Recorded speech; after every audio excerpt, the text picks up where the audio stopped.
Mucha curiosidad hay por lo que viene en el futuro. Muchas personas tienen o tenemos el anhelo constante de saber qué es lo que viene, qué es lo que va a pasar. Si uno piensa, bueno, ¿yo a dónde iría? ¿Al pasado o viajaría al futuro? Si uno tuviera la oportunidad de viajar en el tiempo. Y yo pienso que al pasado iríamos como por la curiosidad de saber los detalles de las cosas que sucedieron, pero la mayoría experimenta un poquito de temor en pensar en ir al futuro, ¿no? Porque ¿cómo seré yo dentro de unos años? ¿Qué pasará en la tierra? ¿Qué pasará en el mundo? Pero está claro que Dios nos ha hablado acerca de lo que está por venir. Evidentemente el Señor en las Escrituras nos habla, y hay un término para describir eso, y es la profecía, que no es adivinar el futuro, sino es describir todo el plan de Dios.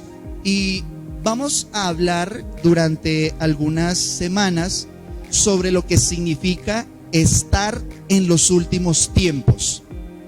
Ese va a ser el tema central de este mes, de estos días, porque realmente vamos a descubrir en la palabra que es muy importante que nosotros estemos preparados, que estemos apercibidos de lo que está sucediendo, pero también de lo que está por venir, de lo que está por suceder, y cómo eso tiene que impactar nuestras vidas.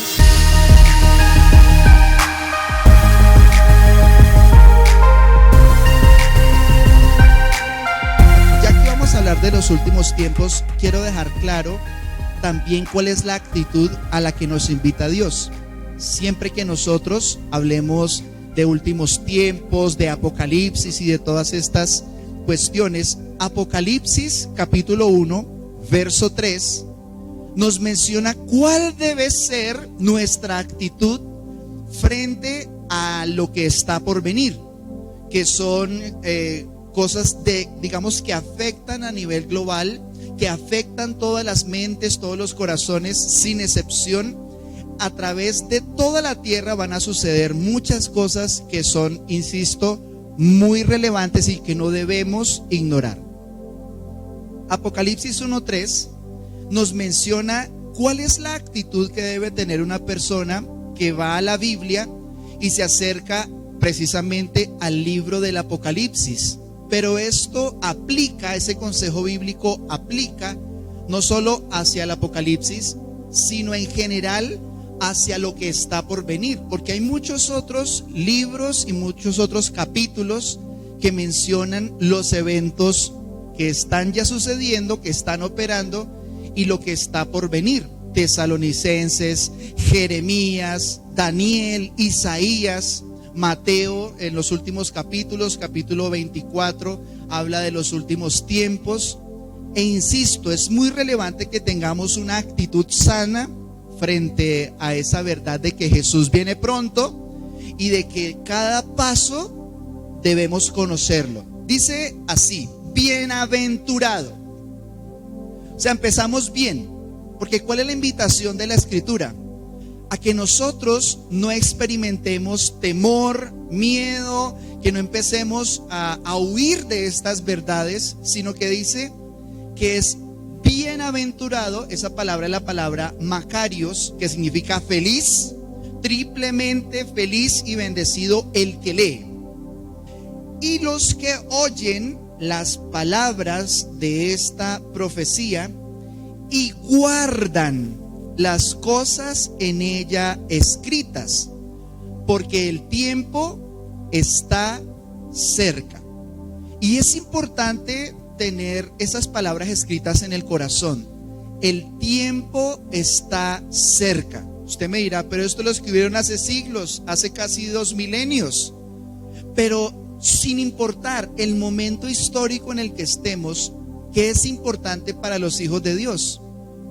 Desde el momento en que nos acercamos a estas verdades, debemos sentirnos bienaventurados, pero siempre vivir y pensar recordando que el momento está cerca. Estos días estudiábamos con una familia y descubríamos en la palabra de Dios que la Biblia sí dice cuándo va a venir Jesús. La Biblia dice en qué momento preciso va a venir Jesús. Usted lo encuentra en Mateo capítulo 24 y dice que el momento exacto en el que Jesús va a venir es cuando menos se espera. Dice, cuando los hombres menos lo esperan, que dicen paz y seguridad, entonces allí, dice el Señor, allí vendrá el fin. Quiero mencionar que esta palabra, este versículo nos habla, dice, de esta profecía.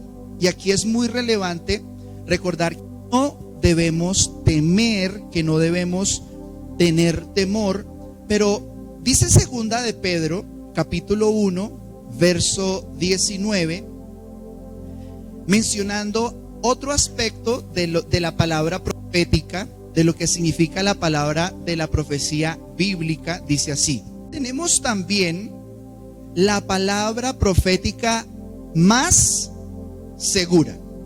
Porque miren, a veces cuando hablamos de la profecía, ¿qué pensamos nosotros? ¿Cuál es la idea que tenemos? Que estamos orando y viene alguien y se acerca y nos pone la mano en el hombro y nos dice lo que estamos viviendo y lloramos y lo que viene. Y entonces se desnuda el corazón y pensamos muchas veces que esa es la única manera o la mejor manera de vivir la profecía. Como si se tratara de alguien que necesito que me diga lo que estoy viviendo para ser transformado. Como, ay, sí, Dios sí existe porque alguien me dijo cosas que nadie más sabe. Sin embargo, ¿cuál es el concepto bíblico de la profecía?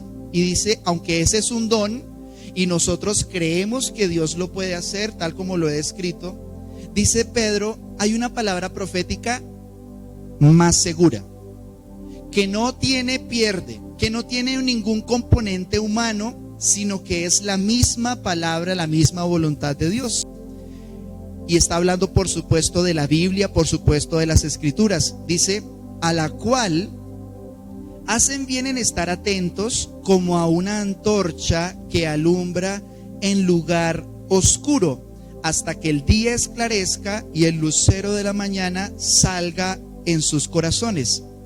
Entendiendo primero esto, que ninguna profecía de la Escritura es de interpretación privada, porque nunca la profecía fue traída por voluntad humana, sino que los santos hombres de Dios hablaron siendo inspirados por el Espíritu Santo.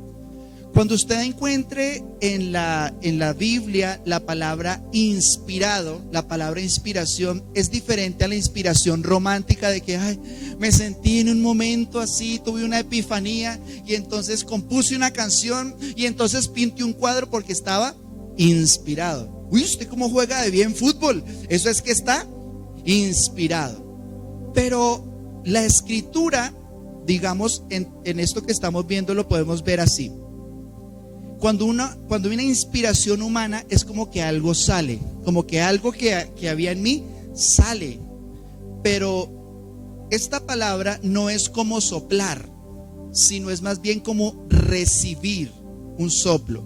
Esa inspiración es que es Dios el que da su palabra y llega a nosotros. Entonces, ¿qué dice este pasaje en otras palabras? Que cuando se trata de la interpretación de estos eventos, debemos comprender que una cosa es, digamos, los eventos de nuestras vidas, la profecía, el don de personas que hablan de parte de Dios, pero la profecía de la Escritura, porque ese es el término que aparece allí. Ninguna profecía de la Escritura es de interpretación privada. Por eso de esto es que vamos a hablar. De las palabras que aparecen en la Escritura. No que en YouTube salieron por allá unos muchachos que dijeron estuve en el infierno. Entonces a usted le llegó un audio de alguien que dijo no, y fui al infierno y vino un ángel y me llevó y me paseó por los 7 cuevas del Averno y estábamos en el infierno y entonces vi un cantante cristiano y vi a unos pastores y vi a unos evangélicos y vi a unos curas y vi a yo no sé quién. Eso generalmente yo he descubierto un patrón y es que proviene de personas que quieren llamar la atención como si tuvieran una espiritualidad superior. Ah, mire, yo fui al infierno, yo fui al cielo, dicen algunos. y vaya uno a saber cuál caso haya sido o no haya sido. Y se descubre que muchos son engañadores, se descubre que muchos incluso van en contravía de la Biblia.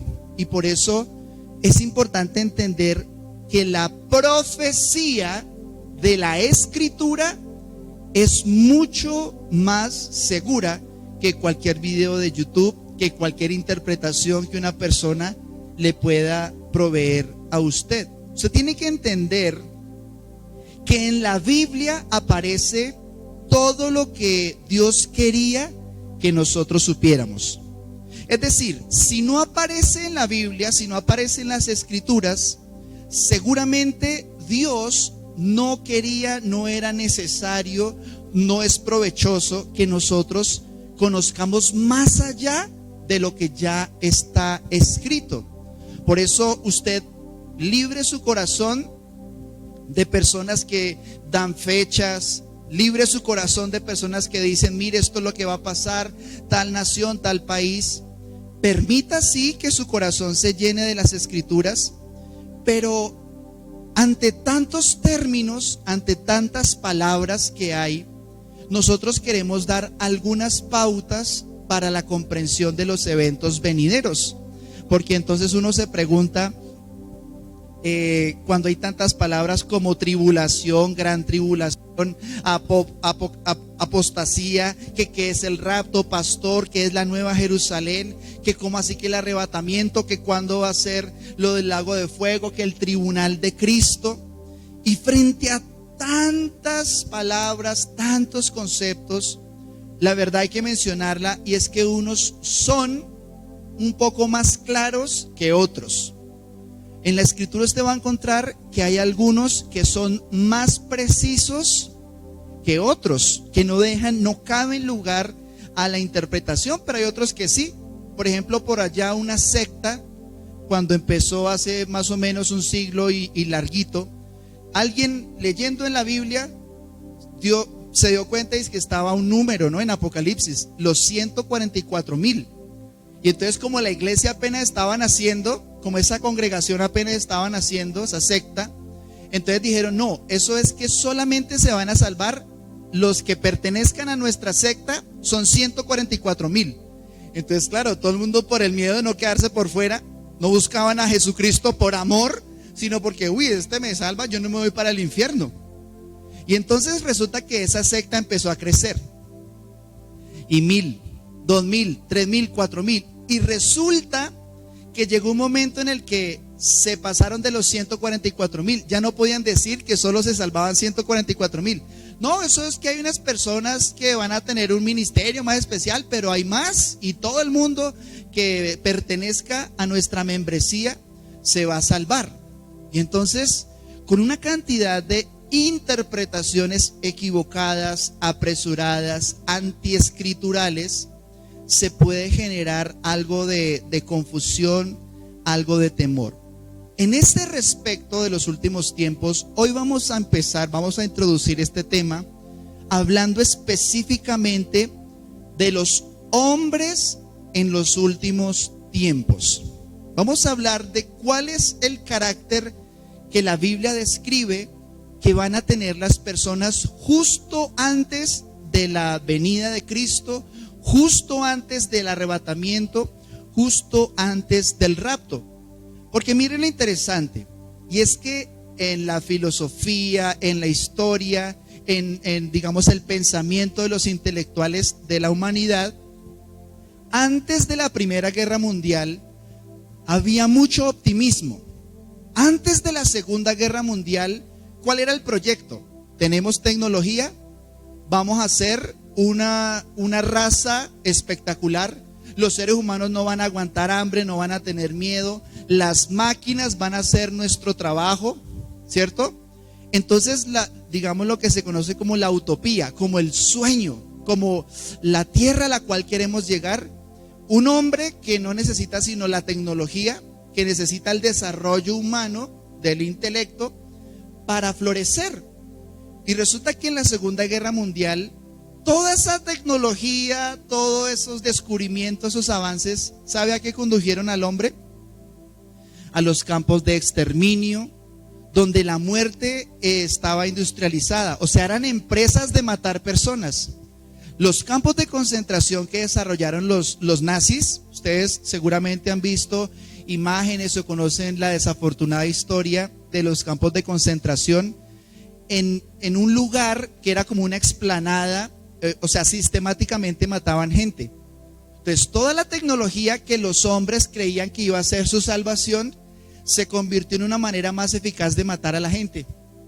Después vino la bomba atómica, que ahí sí, pues, ni se diga. ¿Sí? Llegó un momento en la historia de la humanidad en que el hombre tenía la capacidad de autodestruir la vida en el planeta Tierra, y eso es algo, digamos, que alarmó a los pensadores. Entonces la utopía, o sea, la gente creía que íbamos al desarrollo. La gente creía, vamos a hacer la humanidad, y se hablaba del superhombre y se hablaba de una cantidad de cosas allí. Pero cuando descubren los horrores de los nazis, la bomba atómica y toda la tecnificación de la guerra, sucedió todo lo contrario. Por eso usted se da cuenta de que los grandes temas de las películas, en la televisión, en la cultura, ¿cuál es? El fracaso del hombre, el fracaso de la ciencia. Entonces, Terminator, los robots acabando con la humanidad. Matrix, la tecnología destruyendo, explotando al hombre. Y entonces, la idea de los últimos tiempos, digamos, se fue deteriorando hacia el caos y la destrucción. Hace poco vi la noticia de una aplicación que salió para celular, y en esa aplicación uno le puede decir a la aplicación: hágame una imagen de un elefante rosado jugando ajedrez. Y usted le pone el texto y le da, y la inteligencia artificial lo que hace es que crea una imagen con lo que usted le dijo. O sea, si usted le dice una imagen de unas papas fritas jugando baloncesto, y entonces salen las papas fritas jugando baloncesto, las crea automáticamente. Y por allá alguien le dio por decir a la aplicación: muéstreme cuál va a ser la última selfie que alguien se va a tomar. Y en la selfie está una calavera y detrás bombas atómicas explotando, con el mundo vuelto nada. O sea, ya la humanidad cada vez menos piensa en el desarrollo, en la edificación de una gran sociedad, sino que está la idea generalizada de la muerte, de que esto se va a poner peor, de que vienen hambrunas, de que viene recesión, de que suben los precios de todo, de que vienen pestes, y es un panorama muy desalentador, sobre todo si una persona no conoce el amor de Dios. Si una persona no está firmada en el amor de Jesucristo, todas esas noticias le pueden saturar tanto al punto que le interesa más lo que dicen los periódicos que lo que dijo el Señor en las Escrituras. Personas que viven aterradas, atemorizadas por pensar en el futuro. No, que va a caer un asteroide. No, que viene tal virus de yo no sé qué cosa. Pero si usted y yo estamos afirmados en Cristo, a pesar de todo esto que estamos hablando, vamos a estar seguros y vamos a estar firmes. Amén. Pero vamos a ver que la Biblia nos menciona, la Escritura nos habla de unos amores tóxicos que va a haber. Pero tranquilo, no estoy hablando de su expareja, sí, no se me preocupe. Pero sí vamos a hablar de el carácter de los hombres en los últimos tiempos, y lo que vamos a mencionar hoy es lo que la palabra de Dios enseña que los hombres de los últimos tiempos van a amar. ¿Y por qué mencionamos que son amores tóxicos? Porque son pasiones dañinas, porque son anhelos que solamente traen perdición sobre cualquier persona que se deja llevar, que se deja arrastrar por esas pasiones. Y decimos que son amores porque los seres humanos estamos diseñados para amar. El Señor nos hizo a su imagen y a su semejanza. Entonces, por eso, porque estamos diseñados para tener un apego muy fuerte y mucho más allá, una capacidad de amar, de sacrificar, de entregar. Incluso el Señor dijo que los malos aman a sus propios hijos. ¿Se acuerdan en aquella oportunidad donde dice el Señor, si ustedes siendo malos saben dar buenas dádivas a sus hijos, ¿se acuerdan? Pues usted ha visto que hasta los narcotraficantes defienden a los suyos, hasta los asesinos pelean para que a los que son como ellos les vaya bien y les dan buenas cosas a su gente, digamos. Pero vamos a ver ahora sí cuáles son los amores tóxicos de los que advierte la palabra de Dios que usted y yo debemos guardar el corazón.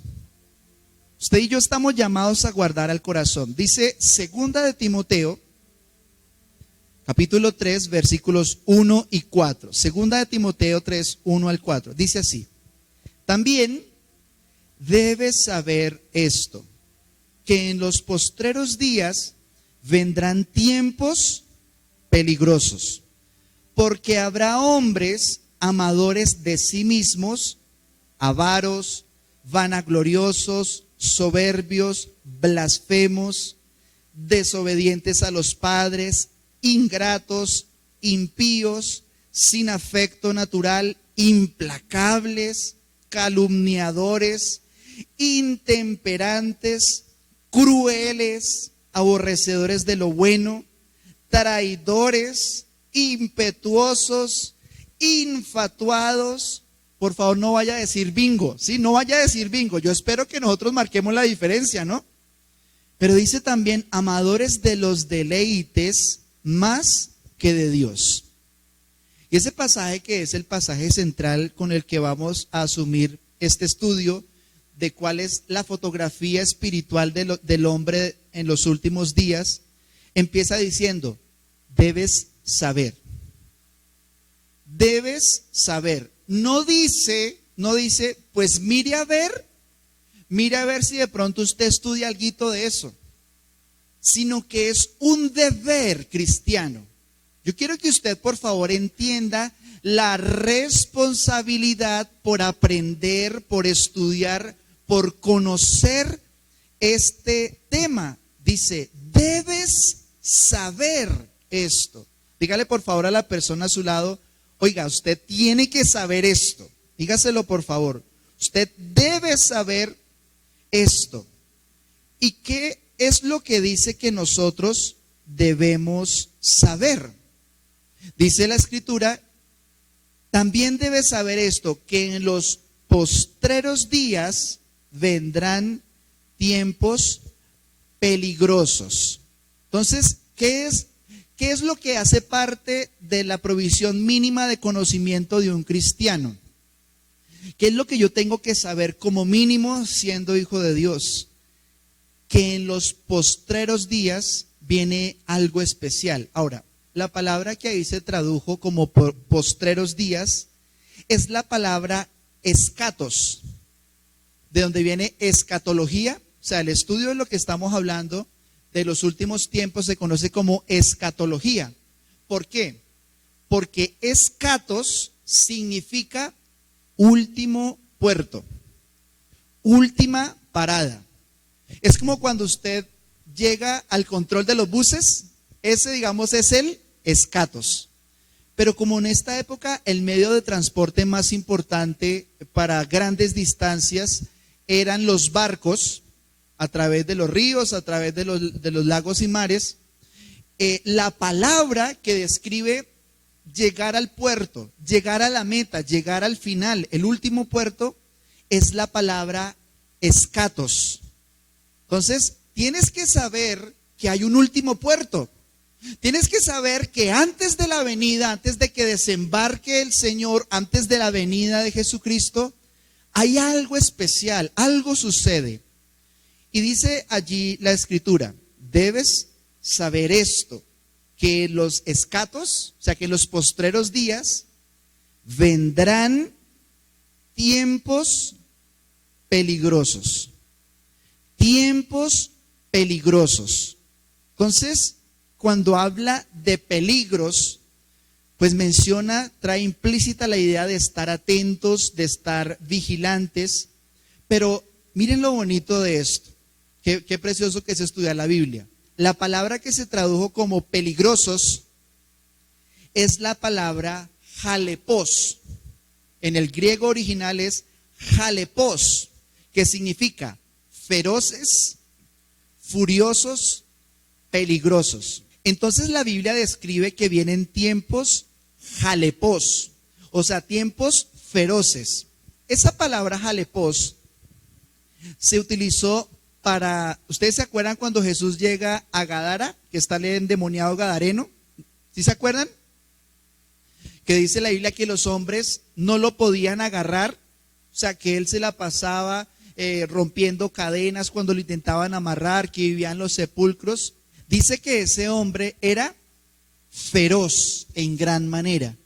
O sea, que el endemoniado era jalepos, que significa furioso, peligroso. Y esos tiempos son los que describe la Escritura. Ahora vamos a ver un poquito más adentro, dentro de ese versículo, en los amores tóxicos, dice la advertencia que habrá hombres amadores de sí mismos. Esa es la primera advertencia. Ahora, ¿por qué es peligroso que una persona se ame a sí misma? Y aquí quiero hacer una distinción muy clara. No es lo mismo tener una autoestima sana, no es lo mismo tener un amor y un cuidado propio, además porque es la medida del amor al prójimo, ¿no? Está escrito, amarás al prójimo, ¿cómo? Como a ti mismo. Y ese amor propio es un amor necesario y sano que tiene que provenir de la imagen que Dios tiene de mí. O sea, que usted al reconocerse, usted puede decir, yo no soy basura. Yo sé que Dios no hace basura, soy imagen y semejanza del Señor. Y esa autoestima sana lo libra a uno de tratar mal a las personas, de cuando alguien lo quiere tratar mal a uno. Eso realmente es lo que le ayuda a uno a amar mejor. Tener una buena imagen, una imagen sana de amor propio. Pero no es lo mismo el amor propio que la adoración propia. La adoración propia es cuando todo el potencial de entrega, todo el amor, todos los cuidados que yo pueda tener, no los enfoco hacia Dios, cuando toda la potencia de adoración que hay en mí, porque insisto, estamos diseñados para amar, para adorar, la enfocamos no en Dios. Te entrego mi ser, te entrego mi vida, me rindo a ti, todo lo que tengo, todo lo que hago, todo lo que soy es para mi hacedor, para mi papá, el que me salvó, sino que se desvía y ese amor se convierte en un amor, en una adoración propia insana. Entonces, rendir culto a la propia personalidad, volverse una persona amadora de sí misma, es el inicio, es el origen de todos los demás conflictos que hay en el ser humano, en las relaciones. Mire, yo digo, es muy tremendo cuando un matrimonio fracasa, porque lo único que hay que hacer es ser humilde. Es lo único que hay que hacer. ¿Por qué? Porque se supone que la pareja ya está enamorada. Se empezaron enamorados el uno del otro, se supone que tomaron una decisión de amor, pero cuando una persona se ama tanto a sí misma, adivina quién es la primera persona que empieza a descuidar. A la persona que está a su lado. Entonces uno empieza egoístamente a tomar decisiones solamente que lo beneficien a uno. Empieza uno a decidir sin importarle si atropella a los hijos, si atropella al esposo, si atropella a la esposa. No me importa si mis decisiones perjudican a los demás. Y volverse un adorador de uno mismo, digamos, parece que fuera el objetivo central de las redes sociales. Parece que todo el mundo aplaudiera a la persona que más se venera a sí misma. Entonces, usted puede hacer las cosas muy bien, consistentemente por muchos años, pero llega alguien que expone toda su vanagloria, toda su vanidad, e inmediatamente el mundo entero le aplaude. Entonces estamos en la época donde la fama es una virtud. Escucho a alguien más con mayor atención porque es más famoso. Estoy dispuesto a hacer lo que sea por escuchar a alguien solo porque es más famoso. Por eso hace poco compartía con un muchacho que él estuvo en una vida muy difícil, estuvo en las drogas y había pensado en suicidarse. Y el muchacho pasó un tiempo compartiendo con nosotros y fue algo muy bonito. Y él decía esto: yo quiero ser youtuber. Bueno, ¿y por qué quieres ser youtuber? No, porque quiero ser famoso y tener plata. Pero a ver, ¿por qué quieres ser youtuber? No, usted quiere enseñar algo, compartir algo, quiere edificar a alguien. No, yo quiero ser solamente famoso por el hecho de ser famoso, para que los demás me vean, me conozcan, me reconozcan, y ser tan famoso que tenga que usar gafas oscuras para que nadie me reconozca. Uno dice, espere un momento, o sea, ¿quiere que todo el mundo lo reconozca para luego pasar de incógnito y que nadie lo reconozca? Esa es digamos, lo absurdo de esos amores tóxicos de los que estamos hablando, y es el amor hacia sí mismo. Dice, una vez más dice, habrá hombres amadores de sí mismo. Y todo lo que viene de ahí en adelante que describe ese pasaje es consecuencia de adorarse uno a uno mismo.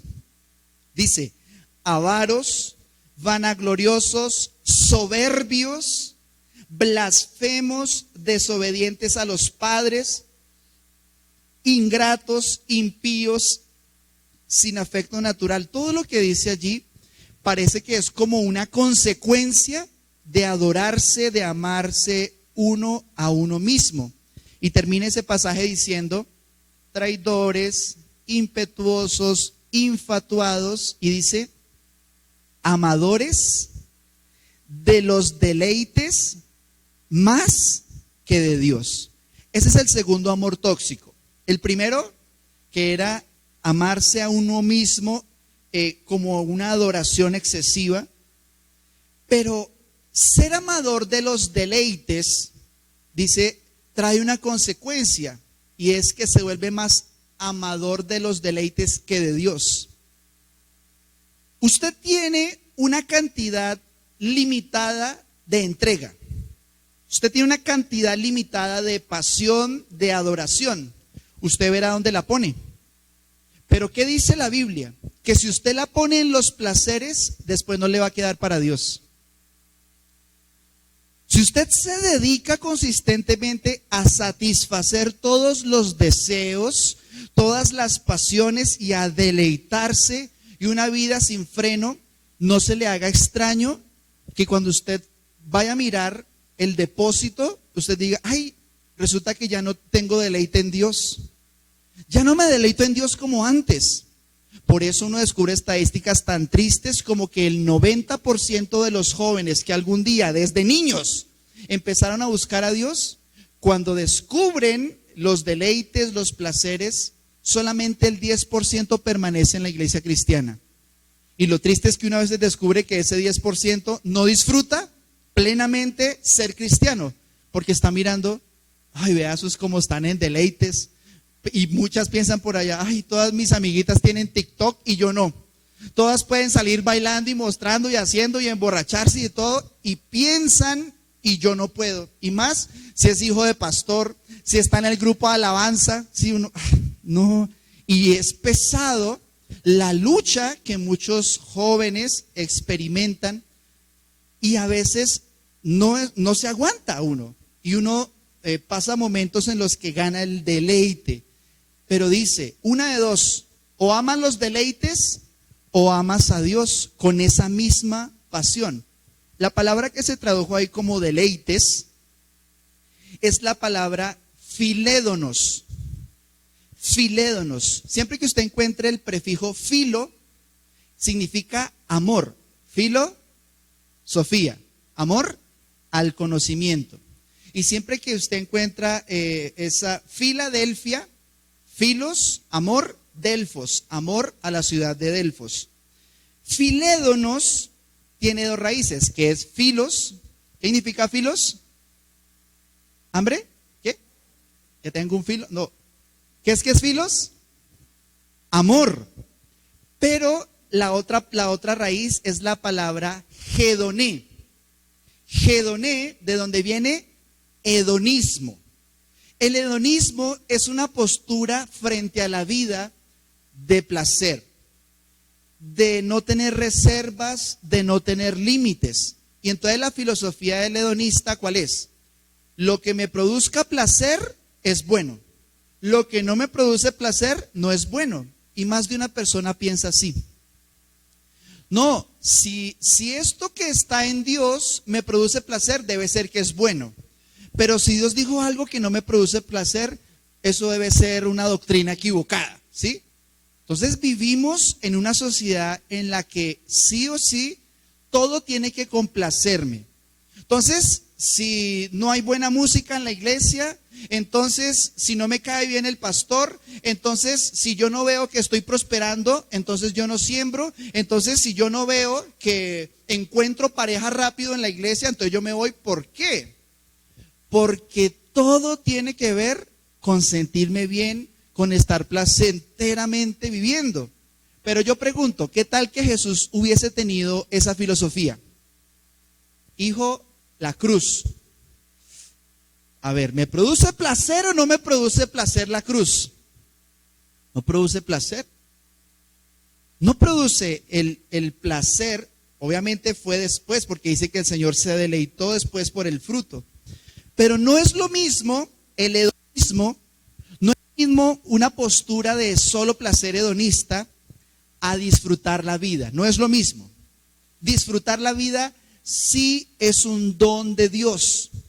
Disfrutar de su familia es un don de Dios. Disfrutar de lo que Dios a usted le da, eso la Biblia lo menciona como contentamiento.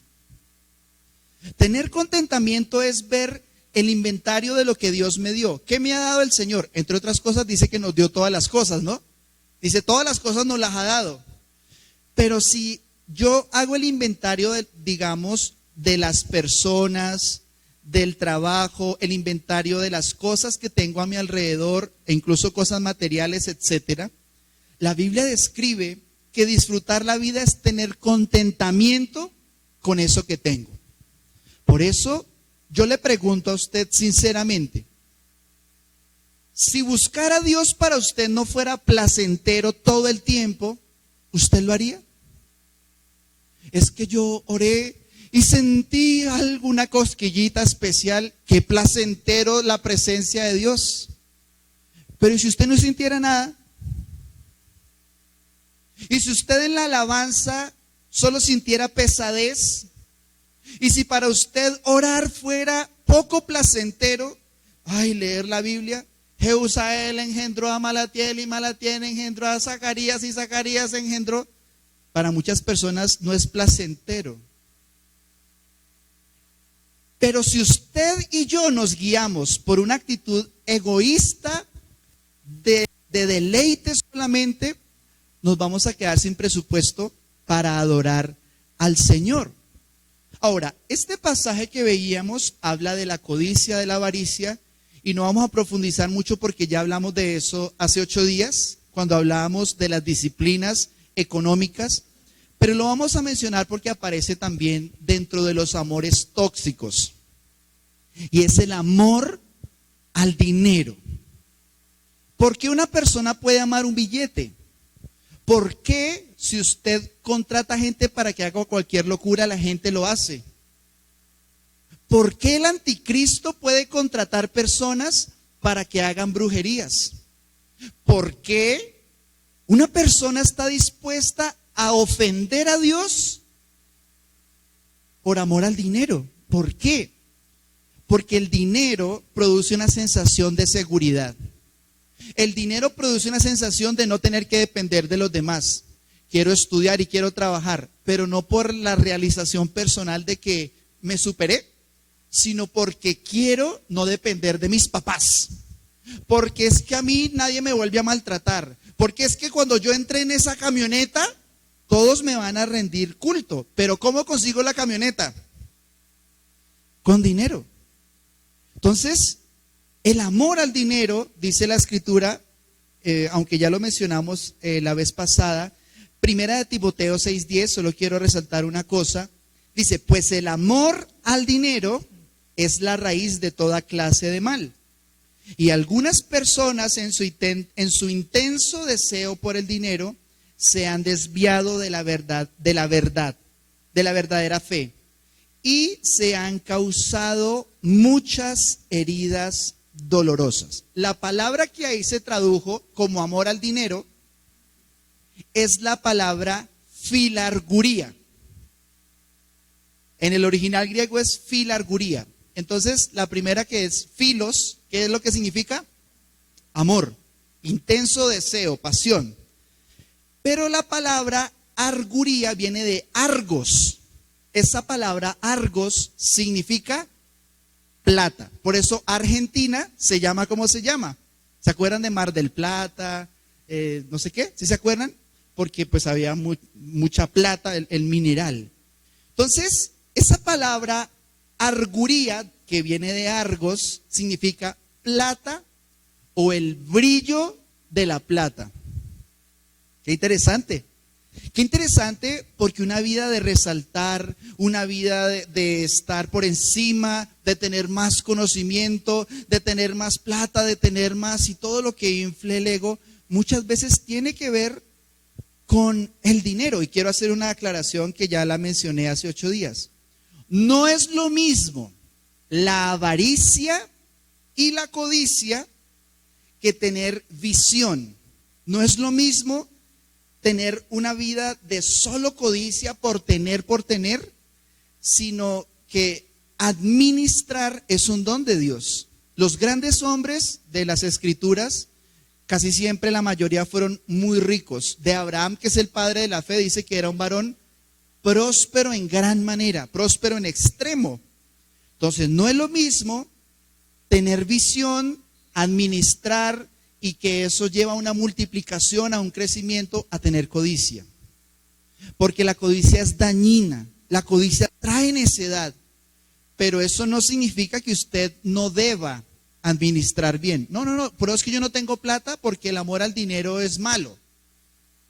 Ya mencionamos que el dinero no es malo, pero el amor al dinero sí que lo es.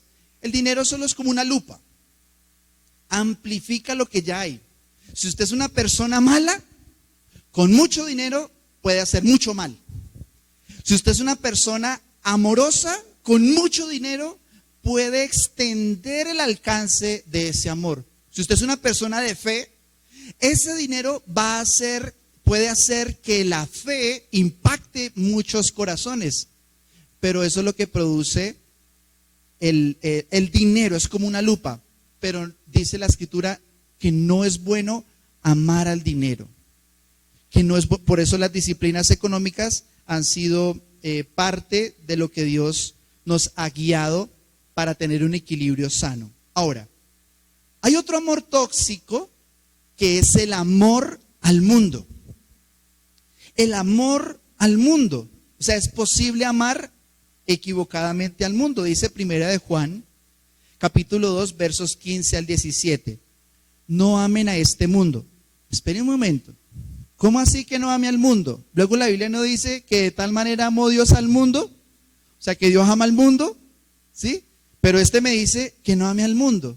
Y por eso la palabra es tan preciosa, porque siempre nos muestra no solo que no se contradice, sino que se complementa. Primero que todo, usted no me compare el amor de Dios, aún por los perdidos, con lo que aquí la Biblia menciona que no hay que amar. Dice: no amen a este mundo, ni las cosas que les ofrece, porque cuando aman al mundo, no tienen el amor del Padre en ustedes. Pues el mundo solo ofrece un intenso deseo por el placer físico, un deseo insaciable por todo lo que vemos y el orgullo de nuestros logros y posesiones. Ojo con esto, porque la Biblia es muy precisa. Nada de eso proviene del Padre, sino que proviene del mundo. ¿Sí escucharon la noticia de una mujer que era monja y se dedicó, abrió su página de OnlyFans, y adivine qué le llegaba por esa página? Pues una cantidad de dinero, y decía que lo hacía porque ella sentía como una misión de Dios, que hubiera la liberación sexual y que ninguna mujer tuviera pena por explorar su propio cuerpo. Momento. Dice la Escritura, nada de eso proviene del Padre, sino que ¿de dónde viene? Viene del mundo. Y este mundo se acaba junto con todo lo que la gente tanto desea. Pero el que hace lo que a Dios le agrada, vivirá para siempre. Menciona 3 cosas solamente. Placer físico. Ese es el placer del que estamos hablando, que es un placer mundano. Cuando todo únicamente se convierte en lo que es bueno. Y aquí también quiero hacer una aclaración. Porque el placer no es que es pecado. El placer no es que viene del diablo. La palabra Edén significa placer. Y el huerto del Edén fue el primer lugar donde el Señor puso a Adán y Eva. Y hay personas que piensan que el sexo es malo. Hay personas que piensan que tener un orgasmo, una satisfacción sexual con su esposo, con su esposa, es pecado. Pero una cosa sí les digo, el sexo no lo diseñó el diablo. Una cosa sí les digo, el diablo no pudo haber hecho algo tan perfecto, tan hermoso, de tanta bendición. Por eso hay que entender que no todo el placer físico es pecado o está mal o viene del mundo. Pero hay que entender el margen con el que Dios estableció el gozo perfecto. Si usted disfruta, entre comillas, de una sexualidad por fuera del matrimonio, la Biblia dice, joven, haz lo que quieras, pero has de saber que por todo aquello te juzgará Dios. Si usted está teniendo relaciones sexuales sin casarse, usted está deshonrando la institución más hermosa que hay, que es el matrimonio. Y lo vas a disfrutar y van a haber caricias y va a haber momentos especiales, pero yo he visto que eso siempre termina mal. Si ya es difícil consumar un matrimonio y vivir feliz y pleno y fiel en muchos sentidos, ¿cuánto más cuando sabemos que no estamos haciéndolo bajo la bendición del Señor? Entonces, la sexualidad sí fue diseñada por Dios y el placer físico es una provisión de Dios. Pero yo les digo, vale la pena esperar. Vale la pena esperar. Dios te perdona. Él te cubre, su sangre es suficiente y tú estás bajo la gracia del Señor si accedes antes de tiempo. Pero una cosa te digo, lo vas a disfrutar mejor cuando bajo la cobertura del Señor y en sus principios puedes caminar. Acá hay donde es crédito el matrimonio, ¿no? Ya hasta jóvenes cristianos, no, yo me lo llevo a usted a vivir. Yo me la llevo a usted a vivir, ¿sí? Porque no entendemos lo que significa el plan de Dios. Pero también habla que el mundo son los deseos de los ojos. Un deseo insaciable por todo lo que vemos. Y también habla de que es ego y vanagloria, pues menciona que el mundo es el orgullo de nuestros logros y posesiones. Es muy importante, mis hermanos, que no nos enamoremos de la fama, que no nos enamoremos de nuestra propia imagen, de nuestros propios logros y éxitos. Es bueno amar el día que usted ponga ese diploma, ese logro. El día que usted pueda tomarse la foto al lado del rector de la universidad, me gradué. Es bueno el día que usted pueda viajar a cualquier país del mundo. A mí me encanta ver fotos de personas de la iglesia por allá en Europa, por allá en México. Me fascina, ¿sí? Me encanta, porque puedo descubrir que Dios les bendice, les ama y que disfrutan la vida y que tiene una visión amplia de las cosas. Pero lo que ya es dañino y es tóxico es enamorarse de la foto del Instagram porque tiene más likes. Entonces yo veo que, cuando salgo con minifalda tengo como más, ¿sí? Entonces ya no son los 20 tíos y primos, sino que ya son un montón de desconocidos con nombre por allá como árabe, ¿sí? Y salgo en vestido de baño, 2000. Y salgo moviéndome e insinuándome 3000, 5000, 10000. Porque el mundo aplaude el ego. El mundo aplaude la vanidad. El mundo te lleva a despreciar lo espiritual para favorecer la adoración propia. En penúltimo lugar tenemos el amor por la aprobación, que es otro amor tóxico. Dice Juan, capítulo 12, versos 42 al 43, que el amor por la aprobación hizo que mucha gente se apartara del Señor. Dice la Escritura, esto es muy triste. Mire, lo que vamos a ver es muy desalentador, pero se parece a muchos de nosotros. Antes, dice, con todo esto, aún de los gobernantes, muchos creyeron en Jesús, pero a causa de los fariseos no lo confesaban para no ser expulsados de la sinagoga. ¿Por qué? Porque amaban más la gloria de los hombres que la gloria de Dios. Hay personas que nacieron o pertenecieron a tal religión X, y cuando tienen la oportunidad de caminar con Cristo, ya hasta ir a una iglesia cristiana las piensan. ¿Por qué? Porque algún familiar les va a señalar, les va a decir, usted nació en esta religión y en esta religión se queda.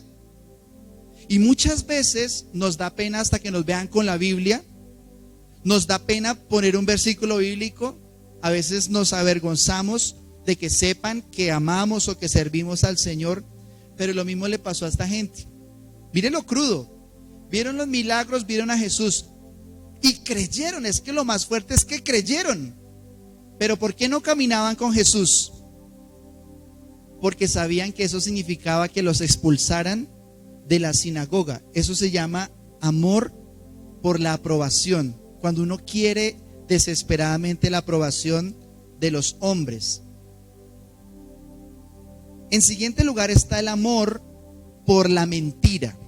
Dice Apocalipsis 22:15 que ese amor por la mentira es un amor que trae condenación, que trae perdición. Dice Apocalipsis 22:15, mas los perros estarán fuera. Pastor, mi perrito va a ir al cielo. Pastor, mi perrito, se me murió mi perrito, ¿será que lo vuelvo a ver en el cielo? ¿Qué dice la Biblia sobre eso? Entonces yo, por molestarles, presento este versículo. Dice que los perros estarán fuera. Aquí está hablando, por supuesto, no de los perritos animales, ¿no? Sino del carácter de los hombres que viven como perros. ¿Te han escuchado canciones que dicen yo soy tu perro, yo soy tu... Bueno, no lo quiero decir porque suena hasta feo desde el altar, pero dice, mas los perros estarán fuera, y los hechiceros, los fornicarios, los homicidas, los idólatras y todo aquel que ama y hace mentira. Dentro de la mentira está la fornicación, el homicidio, la hechicería, la idolatría. Pero es muy crudo porque dice que los que practican esas cosas quedarán fuera. Yo le animo en el Señor para que usted no sucumba ante la posverdad, ante el posmodernismo, que lo único que busca es torcer la verdad de Dios, pervertir la verdad del Señor. Y en último lugar, ahora sí, el amor por las tinieblas. Este fue el primer pasaje bíblico que a mí me hizo llorar, que yo me vi como en un espejo. Yo dije, estaba muerto. El amor por las tinieblas. Y usted me dirá, pero ¿cómo así, pastor, que una persona puede amar las tinieblas? Esto que vamos a leer lo dijo Jesús. Dice así la escritura en Juan capítulo 3, versos 18 al 21. El que en él cree no es condenado. ¿Hay alguien aquí que haya creído en Jesús? Levante su mano como señal para saber. Gracias. Dice la escritura que usted no está en condenación. Pero el que no cree, ¿qué dice? ¿Que va a ser condenado? Ya ha sido condenado. Lo que viene es la ejecución de la pena, pero ya tiene la sentencia. El que no creyó, dice Jesús, ya ha sido condenado, porque no ha creído en el nombre del unigénito Hijo de Dios. Y aquí fue donde empezó a llorar. Esta es la condenación, que la luz vino al mundo, pero los hombres, ¿qué hicieron cuando vino la luz? Amaron más las tinieblas que la luz. Hay gente que dice, no, yo para qué me voy a volver cristiano si la maravillosa vida que tengo se me echa a perder. Y uno voltea a mirar cuál es esa maravillosa vida y uno dice, no puede ser posible que una persona se aferre a eso. Por eso dice, la luz vino, pero los hombres amaron más las tinieblas que la luz, porque sus obras eran malas. Porque todo aquel que hace lo malo aborrece la luz y no viene a la luz, para que sus obras no sean reprendidas. Mas el que practica la verdad viene a la luz, para que sea manifiesto que sus obras son hechas en Dios. ¿Por qué lloré? Porque me di cuenta que por mucho tiempo yo me había resistido a caminar con Jesús. Me habían regalado Biblias, me habían regalado cassettes, cuando eso había cassettes todavía. Me invitaban a la iglesia, me animaban a la fe, me pagaban campamentos, casi que me obligaban. Porque la verdad es que mis obras eran tan malas, tan reprensibles, que para mí acercarme a Dios era pensar en que definitivamente estaba muy, muy perdido.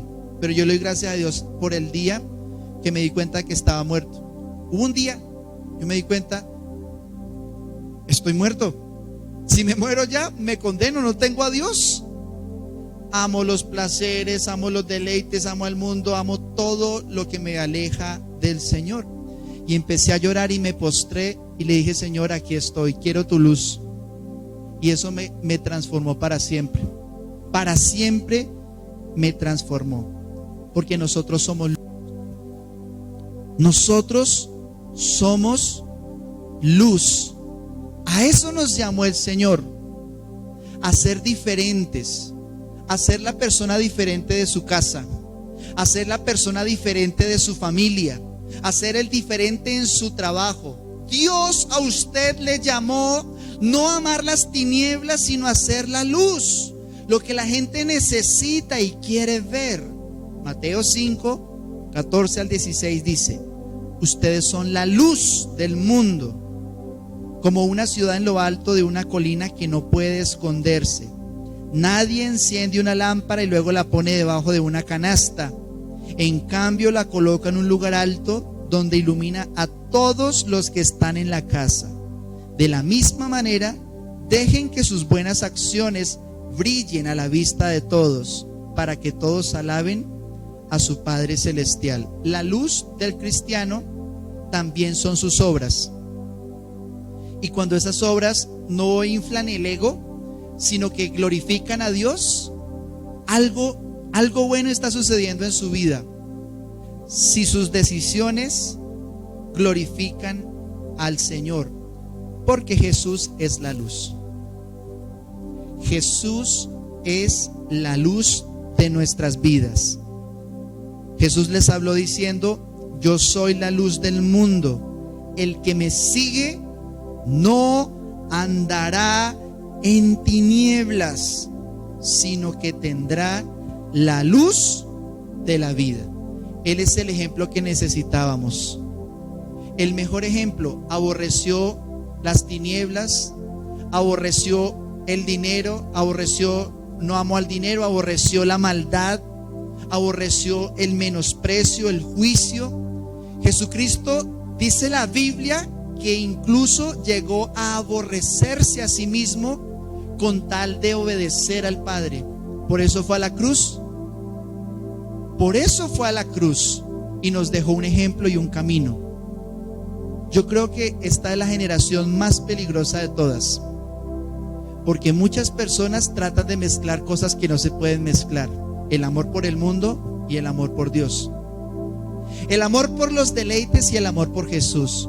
Pero doy muchas gracias a Jesucristo, porque aunque usted y yo tengamos luchas con esos amores tóxicos, la verdad de Jesucristo siempre nos lleva a su gracia, a su amor, a ser santos para Él, a vivir para Él, a ser diferentes, a hacer luz con sus negocios, con sus familiares, en su relación, en lo íntimo, en lo secreto. Por eso es que amamos a Jesús. porque Él nos cambió para siempre. Amén.